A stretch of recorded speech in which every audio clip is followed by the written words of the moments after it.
Topic शुरू हो जाना है। क्या नाम है इसका? न्यूरॉन। Neuron topic. अब न्यूरॉन क्या होता है? न्यूरॉन आपके दिमाग में आता हो कि न्यूरॉन क्या होता है ना।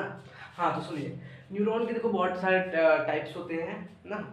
जैसे डेंड्राइट हो गया, सेल बॉडी हो गया, न्यूक्लियस हो गया, और ले लो आप एक्सॉन ले लो, myelin sheath, node of Ranvier and terminal end या नर्व एंडिंग इसे कहते हैं। तो डेंड्राइट क्या होता है? डेंड्राइट एक मतलब डेंड्राइट एक फिंगर लाइक का होता है। ये क्या करता है? ये हमारे मैसेज को क्या लेता है? रिसीव करता है, मैसेज को रिसीव करता है और रिसीव करके one neuron to next neuron पहुंचाता है। यहाँ से कोई भी ऑब्जेक्ट यहाँ पर है, उससे अब वो टच होगा ना, तो ये इसके थ्रू हमारे क्या जाएगा? मैसेज आएगा। वो भी किस फॉर्म में? इलेक्ट्रिक इंपल्स के फॉर्म में जाएगा। हमेशा हमेशा केमिकल इंपल्स से इलेक्ट्रिक इंपल्स में चेंज होकर जाता है, समझे? केमिकल इंपल्स में जाएगा, इलेक्ट्रिक इंपल्स में ही जाएगा। तो ये हो गया। और सेल बॉडी क्या होता है? सेल बॉडी मतलब जो मैसेज होते हैं वो इलेक्ट्रिक इंपल्स के फॉर्म में ट्रैवल करते हैं। The information acquired by travel as an electric impulse. Okay, तो ये है। तो इसका कुछ स्ट्रक्चर ऐसा है, देखो ये है हमारा क्या है? ये पूरा हमारा क्या है? न्यूरॉन। न्यूरॉन कुछ ऐसे टाइप का स्ट्रक्चर होता है। देखो न्यूरॉन के ये फिंगर लाइक जैसे है ना, इसको हम कहते हैं डेंड्राइट। देखो इसको हम कहते हैं, क्या कहते हैं? डेंड्राइट्स। ओके, और जो ये इधर से कर्व टाइप का हुआ है उसको हम कहते हैं सोमा कहते हैं। और ये जो बीच में है उसको हम न्यूक्लियस कहते हैं, इसको साइटोप्लाज्म कहते हैं, न्यूरोप्लाज्म भी कह सकते हो ना। अब साइटोप्लाज्म कहो या न्यूरोप्लाज्म कहो तुम्हारी मर्जी, तो इसको न्यूरोप्लाज्म आप कहोगे। ओके, तो अब ये पूरा यहाँ से देखो, यहाँ से मतलब यहाँ से पूरा यहाँ तक इस पूरे स्ट्रक्चर को हम कहते हैं सेल बॉडी। ये यहाँ से यहाँ तक के पूरे स्ट्रक्चर क्या कहते हैं? सेल बॉडी, जिसमें न्यूक्लियस, डेंड्राइट, सोमा और ये सब चीज आ जाते हैं, न्यूरोप्लाज्म, ये सब चीज इसमें आ जाते हैं ना। अब देखो ये जो कर्व टाइप का हुआ है इधर ना, इसको हम कहते हैं एक्सॉन हिलॉक। यहाँ पर मतलब एक्सॉन की एंड मतलब शुरू हुई है और ये कर्व होकर शुरू हुआ है, इसलिए इसको एक्सॉन हिलॉक कहते हैं ना। अब देखो इसको, ये जो एक्सॉन के ऊपर जो ये शीथ रहते हैं उसको हम कहते हैं माइलिन शीथ कहते हैं। माइलिन शीथ, दो माइलिन शीथ के बीच में जो गैप होता है उसको हम नोड ऑफ रेनवियर कहते हैं। क्या कहते हैं? Node of Ranvier. अब इस पूरे जो पाइप जैसा है इसको हम एक्सॉन कहते हैं, ये आप याद रखिएगा। अब जो लास्ट में जो एंडिंग है, अब यहाँ तक, यहाँ देखो इलेक्ट्रिक इंपल्स था, अब वो ट्रैवल करेगा ऐसे आता रहेगा। यहाँ पर नर्व एंडिंग पे आ जाएगा, या टर्मिनल एंडिंग भी से कहते हैं, नर्व एंडिंग भी कहते हैं। तो वहाँ लास्ट में जाके वो क्या होगा? वो जो दूसरी न्यूरॉन में जाएगा तो बीच में एक गैप होता है जिसको हम सिनेप्स कहते हैं, वो अभी मैं वो भी बताऊंगा। तो वहाँ पर जो इलेक्ट्रिकल इंपल्स होता है वो केमिकल इंपल्स में चेंज होकर तब फिर इलेक्ट्रिकल इंपल्स में जाता है, और इसके थ्रू ही चेंज होता है। इससे फिर डेंड्राइट में जाएगा, फिर डेंड्राइट से टर्मिनल एंडिंग, फिर टर्मिनल एंडिंग से फिर डेंड्राइट, ऐसे आके पूरा इन्फॉर्मेशन आपका चलता रहता है। तो ये होता है आपका न्यूरॉन। अभी न्यूरॉन के एक्सॉन के बारे में हम थोड़ा बहुत, एक्सॉन क्या होता है? व्हाट इज एक्सॉन ना। ओके, तो एक्सॉन एक लॉन्गेस्ट फाइबर होता है किसका? सेल बॉडी का। सेल बॉडी से ही अटैच होता है ना। तो सेल बॉडी से देखो यहाँ पर देखो सेल बॉडी से अटैच हुई, देखो सेल बॉडी यहाँ तक है, इससे अटैच होकर निकला एक्सॉन, यहाँ से पूरा आपका एक्सॉन शुरू हो जाता है, यहाँ तक एक्सॉन होता है। ओके, तो लॉन्गेस्ट फाइबर होता है ऑफ द सेल बॉडी, इसको एक्सॉन से कहते हैं। इट ट्रांसमिट इलेक्ट्रिकल इंपल्स, ये इलेक्ट्रिकल इंपल्स को ट्रांसमिट करता है from cell body to nerve ending dendrite of next neuron. देखो इट ट्रांसमिट इलेक्ट्रिकल इंपल्स को सेल बॉडी से टू डेंड्राइट नेक्स्ट न्यूरॉन के डेंड्राइट तक ले जाता है। कहाँ से? सेल बॉडी से नेक्स्ट न्यूरॉन के डेंड्राइट तक।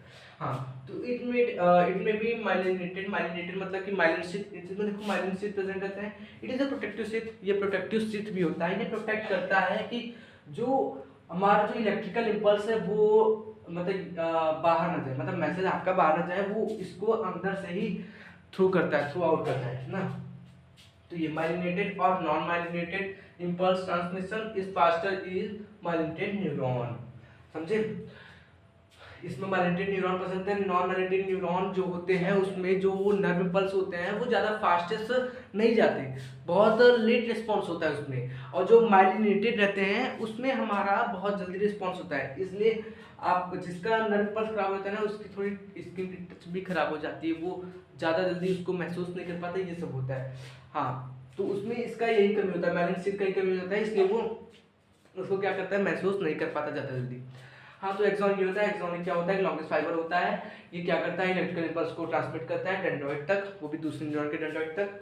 और ये माइलिनेटेड भी होता है, नॉन माइलिनेटेड भी होता है, और ये फास्टर माइलिनेटेड में ही होता है। मतलब ज़्यादातर जो फास्ट मैसेज ट्रांसफर हो वो माइलिनेटेड न्यूरॉन में ही होता है। हमारे न्यूरॉन क्या होता है, कैसे इसका मतलब वर्क होता है, क्या क्या करता है उसमें, इसके टाइप्स कितने होते हैं, ये समझना अच्छे से पड़ा। अब हम थोड़ा फंक्शन पे भी ध्यान दे देते हैं कि क्या फंक्शन होते हैं, न्यूरॉन के क्या फंक्शन होते हैं, ये अब देखिए ना। तो देखिए न्यूरॉन का जो फर्स्ट फंक्शन होता है वो क्या होता है, द इंफॉर्मेशन और सिग्नल्स, मतलब जो इंफॉर्मेशन हो, जो सिग्नल्स हो, जो मैसेज हो, वो सब फ्रॉम रिसेप्टर, रिसेप्टर जो हमारे हाथ में रहते हैं, थर्मो रिसेप्टर हमारे हाथ में रहते हैं, is required at the end of dendritic tip, मतलब जो डेंड्रिटिक मतलब जो डेंड्राइट्स होते हैं वहां पर of nerve cell, chemical reaction किस में चेंज होता है, इलेक्ट्रिकल इंपल्स में। एक ऐसा मतलब इंफॉर्मेशन हमारे रिसेप्टर के थ्रू क्या होता है, लेता है और उसको डेंड्राइट्स के थ्रू कहाँ जाता है, एक्सॉन में जाता है, मतलब वो डेंड्राइट्स के थ्रू न्यूरॉन में जाता है। तो ये होता है, मतलब ये होता है न्यूरॉन का फर्स्ट स्टेप। और केमिकल, ये याद रखना कि केमिकल रिएक्शन को इलेक्ट्रिकल इंपल्स में चेंज करके तब ले जाता है, वो केमिकल इंपल्स में जाएगा ही नहीं, वो हमेशा इलेक्ट्रिकल इंपल्स में ही जाएगा। तो सेकंड क्या होता है, सेकंड दिस इंपल्स ट्रेवल्स, देखो ये जो इंपल्स है ये ट्रेवल्स करते हैं डेंड्रिटिक टू सेल बॉडी, मतलब डेंड्राइट से सेल बॉडी तक, and then at the end of axon, axon के एंड तक जाती हैं। एक्सॉन के एंड कहाँ होता है, टर्मिनल एंडिंग जिसे कहते हैं, नर्व एंडिंग भी जिसे कहते हैं, वहां से दूसरा न्यूरॉन अटैच रहता है और दूसरे न्यूरॉन के डेंड्राइट अटैच रहता है, वहां से वो दूसरे न्यूरॉन के डेंड्राइट में चला जाता है। हाँ और देखो थर्ड क्या होता है, there is a gap between two neuron, दो न्यूरॉन के बीच में जो गैप होते हैं उसको हम सिनेप्स कहते हैं। देखो जो दो न्यूरॉन है ना उसके जो मतलब नर्व एंडिंग हो गया और एक हो गया तुम्हारा डेंड्राइट्स, उन दोनों के जो बीच में जो गैप होता है उसको हम सिनेप्स कहते हैं। याद रखना दो न्यूरॉन के बीच में जो गैप होते हैं उसको हम सिनेप्स कहते हैं। This chemicals across the gap and transfer same signal to next neuron. अब वो जो हमने मैसेज लिया था वही सेम मैसेज दूसरे न्यूरॉन में भी जाएगा।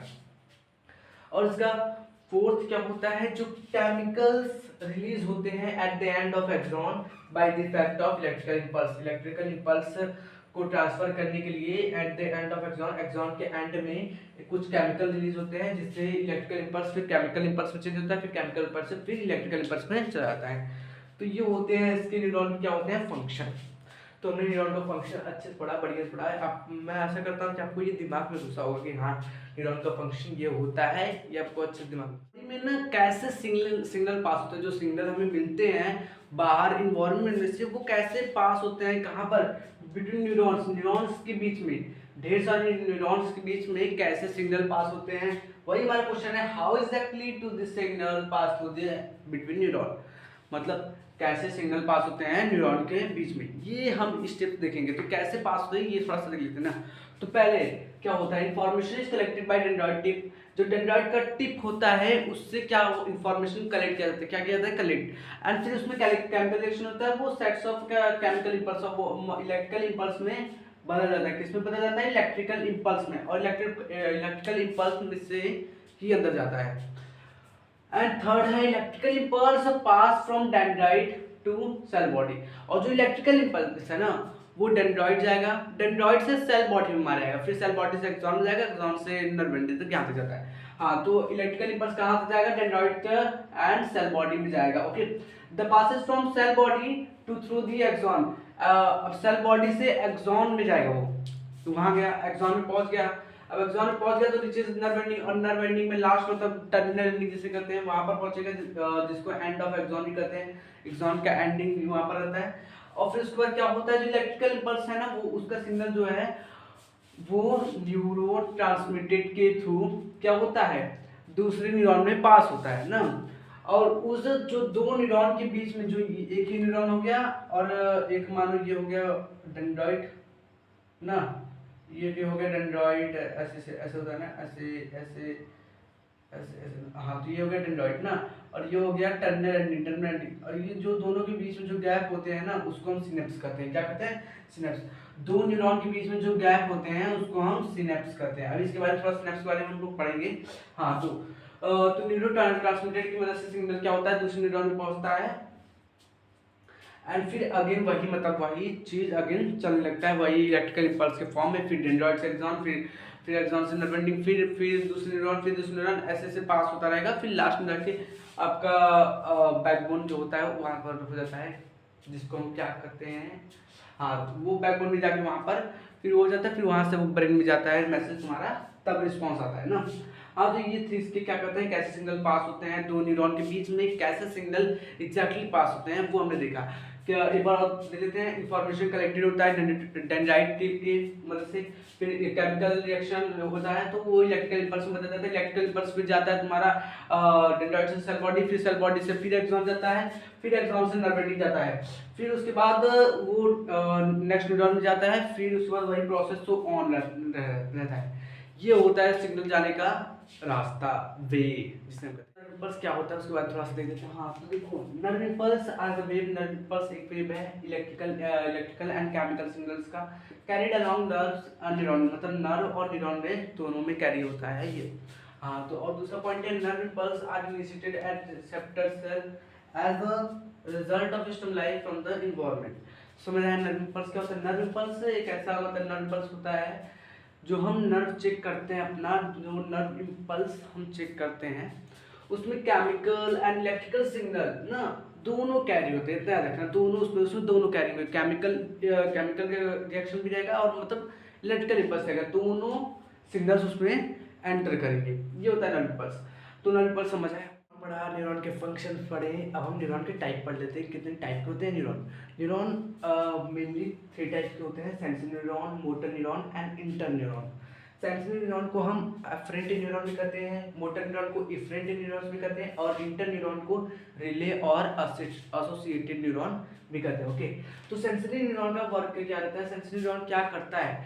दे हेल्प इन ट्रांसमिटिंग मैसेज, तो मैसेज को ट्रांसमिट करता है nerve impulse from receptor to central nervous system, मतलब कि ये मैसेज को क्या करता है? ट्रांसफर करता है रिसेप्टर के थ्रू, वो भी कहाँ? सेंट्रल नर्वस सिस्टम, मतलब कि सीएनएस में, सेंट्रल नर्वस सिस्टम यानी कि ब्रेन और स्पाइनल कॉर्ड जिस पर आते हैं उसमें क्या करता है ये? उसमें सेंड करता है मैसेज, क्या करता है? सेंड करता है। और सेकंड होता है मोटर न्यूरॉन, इफरेंट न्यूरॉन से कहते हैं। ये क्या करता है? They help in transmitting nerve impulse from central nervous system और टू द मसल्स और ग्लैंड। ये मैसेज को ट्रांसफर करता है सेंट्रल नर्वस सिस्टम से कहाँ तक? मसल्स और ग्लैंड तक, मतलब कि मसल्स। अब जैसे कोई हॉट वाटर है ना, अब उसको टच किया तो सेंसरी न्यूरॉन ने क्या किया? वो मैसेज ले गया कहाँ तक? Central nervous system, central nervous system तो ले गया ना। अब सेंट्रल नर्वस सिस्टम से वो रिस्पॉन्स करेगा, अब वो रिस्पॉन्स करेगा तो वो मैसेज आएगा, वो मसल्स पे तुम्हारे मोटर न्यूरॉन लेके आएगा और वो मसल्स पे तुम्हारे एक्ट करेगा तो तुम्हारा हाथ जो होगा वो मूव करेगा, तब आप अपना हाथ पीछे हटाओगे। तो ये होता है। मोटर न्यूरॉन क्या करता है? मैसेज का मतलब रिस्पॉन्स करता है, सीएनएस से लेके मसल्स तक या ग्लैंड तक आता है।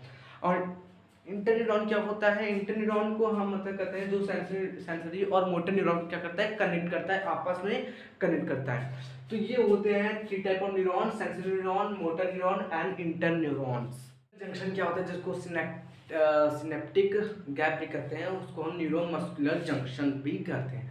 हाँ, तो देखो द न्यूरोमस्कुलर जंक्शन या NMJ is a synaptic connection. Synaptic connection होता है बिटवीन दी किसके? Terminal and motor neuron and muscles, या मसल्स के बीच में क्या होता है? सिनेप्टिक कनेक्शन होता है। किसके किसके बीच में? Motor neuron, muscles and terminal. ये होता है हमारा न्यूरोमस्कुलर जंक्शन। इसका एनसीईआरटी में क्या दिया है? एक डायग्राम दिया है छोटा सा, वो डायग्राम में पूरा बढ़िया बताया कि न्यूरोमस्कुलर जंक्शन क्या होता है, वो भी अच्छे से बताया है। डायग्राम को आप डायग्राम एक बार देख लोगे तो आपको अच्छे से समझ आएगा कि न्यूरोमस्कुलर जंक्शन क्या होता है। बढ़िया से आप देखोगे तो उसको voluntary, involuntary and reflex action, ये तीनों एक्शन क्या होते हैं? ये तीनों एक्शन कैसे होते हैं? किसके कंट्रोल में रहते हैं, किसके कंट्रोल में नहीं रहते, इसमें कौन सी चीज इन्वॉल्व रहती है, कौन सी चीज इन्वॉल्व नहीं रहती, ये इसमें देखेंगे। तो वॉलंटरी एक्शन क्या होता है? वॉलंटरी एक्शन देखो, this action can be controlled by own will, मतलब ये एक्शन जो है ना ये हमारे कंट्रोल में है, हमारे बॉडी कंट्रोल में एक्शन रहता है। ये जो वॉलंटरी एक्शन होता है वो हमारी बॉडी के कंट्रोल में रहता है। किसमें रहता है? हमारी बॉडी के कंट्रोल में रहता है। थिंकिंग इसमें क्या रहता है? मतलब हमारा जो सोचना रहता है, समझना रहता है, ये सब इसमें क्या रहता है? इन्वॉल्व रहता है। एंड ब्रेन भी इसमें क्या रहता है? इन्वॉल्व रहता है। जैसे एग्जांपल हो गया वॉकिंग हो गया, आप चल रहे हो तो आप आपका बॉडी इसमें मेंटेन कर रहा है ना, आपका बॉडी कंट्रोल कर रहा है आपके चलने को, तो आप वो चल रहे हो। राइटिंग लिखना भी आपका हैंडी मेंटेन करता है, डांसिंग भी एंड जंपिंग भी। ये एग्जांपल है किसके? वॉलंटरी एक्शन के। वॉलंटरी एक्शन क्या होता है? जिसमें जो एक्शन हम खुद कंट्रोल करें, जो बाय ओन कंट्रोल हो, उसको कहते हैं voluntary actions. And involuntary action क्या होता है? अब वॉलंटरी है तो इनवॉलंटरी उल्टा ही रहेगा, जो हमारे कंट्रोल में ना रहेगा। बात खत्म। These actions cannot be controlled by our own will. जो हमारी कंट्रोल में एक्शन ना हो वो क्या होता है, वो होता है involuntary actions. Okay, and thinking not involve, मतलब इसमें हमारा जो सोचना समझना रहता है कि इन्वॉल्व नहीं रहता, साफ बात खत्म। इसमें जो हमारा सोचना समझना जो हम सोच के करते हैं वो इन्वॉल्व नहीं रहता। हाँ, बस ब्रेन इन्वॉल्व रहता है, ब्रेन इसमें क्या होगा, इन्वॉल्व होगा, आपका ब्रेन इसमें इन्वॉल्व होगा। हाँ, जैसे हो गया पंपिंग ऑफ ब्लड, ब्लड को पंप करना किसके द्वारा, हार्ट के द्वारा पंप होता है, तो सबको पता है। पेरिस्टाल्टिक मूवमेंट हो गया, contraction and relaxation of blood vessels, blood vessels में कॉन्ट्रैक्ट होना, रिलैक्स होना, वो हो गया। तो क्या होता है इन्वॉलंटरी एक्शन जो हमारे कंट्रोल में ना हो। एंड रिफ्लेक्स एक्शन, थर्ड हमारे क्या है, रिफ्लेक्स एक्शन, थर्ड क्या है, रिफ्लेक्स एक्शन। हाँ, तो this action can not be control by our, ये भी एक्शन जो होता है वो हमारे कंट्रोल में नहीं रहता, ये सडन रिस्पॉन्स पे होता है, रिफ्लेक्स होता है, तुरंत हो जाता है, सडन रिस्पॉन्स में होता है। तो ये होता है हमारा रिफ्लेक्स एक्शन। तो this action can not be control by our will, ये हमारे कंट्रोल में एक्शन नहीं रहता, थिंकिंग इसमें इन्वॉल्व नहीं रहती और इसमें ब्रेन भी इन्वॉल्व नहीं रहता, ओनली स्पाइनल कॉर्ड इन्वॉल्व होता है। ब्रेन लास्ट में जब सब काम हो जाएगा, पूरा हो जाएगा, तब जाके ब्रेन पर मैसेज पहुंचता है। हाँ, तो इसमें एग्जांपल जैसे क्या हो गया, विड्रॉल हैंड, जैसे आप कोई हॉट ऑब्जेक्ट को टच कर रहे हो, देखो withdrawal of hand with when touch and hot object, आप हॉट ऑब्जेक्ट को टच कर रहे हो तो अपने हाथ को तुरंत हटा देते हो, वो हो गया सडन रिस्पॉन्स किया उसका, तो आपने, तो वो हो गया, फिर क्या कहते हैं, रिफ्लेक्स एक्शन। ओके, इसमें आपका स्पाइनल कॉर्ड ही इन्वॉल्व रहता है। तो अभी हमने देखा voluntary action, involuntary action and reflex action, इसको थोड़ा सा बता देता हूँ एक बार और कि वॉलंटरी एक्शन होता है जो हमारे कंट्रोल में हो, जिसमें थिंकिंग इन्वॉल्व हो, ब्रेन भी इन्वॉल्व हो, एग्जांपल हो गया वॉकिंग, राइटिंग, डांसिंग, जंपिंग। और इनवॉलंटरी एक्शन क्या होता है, जो हमारे कंट्रोल में ना हो, साफ बात खत्म। जैसे हो गया सोचना, इसमें थिंकिंग भी ना इन्वॉल्व हो, इसमें ब्रेन इन्वॉल्व हो, और इसका एग्जांपल हो गया pumping of blood, peristaltic movement, contraction of relaxation of blood vessels. और रिफ्लेक्स एक्शन क्या होता है, this actions can be control by our own will, ये एक्शन हमारे कंट्रोल में होता है, इसमें थिंकिंग इन्वॉल्व रहते, स्पाइनल कॉर्ड इसमें इन्वॉल्व रहता है, withdrawal of hand when touch hot object, ये हो गया इसका एग्जांपल। तो मैं आशा करता हूँ आपको ये वॉलंटरी एक्शन, इनवॉलंटरी एक्शन मैंने आज अभी आपको जो पढ़ा है वो आपको अच्छे से आपके दिमाग में पूरी तरह से अच्छे से बैठ गया होगा।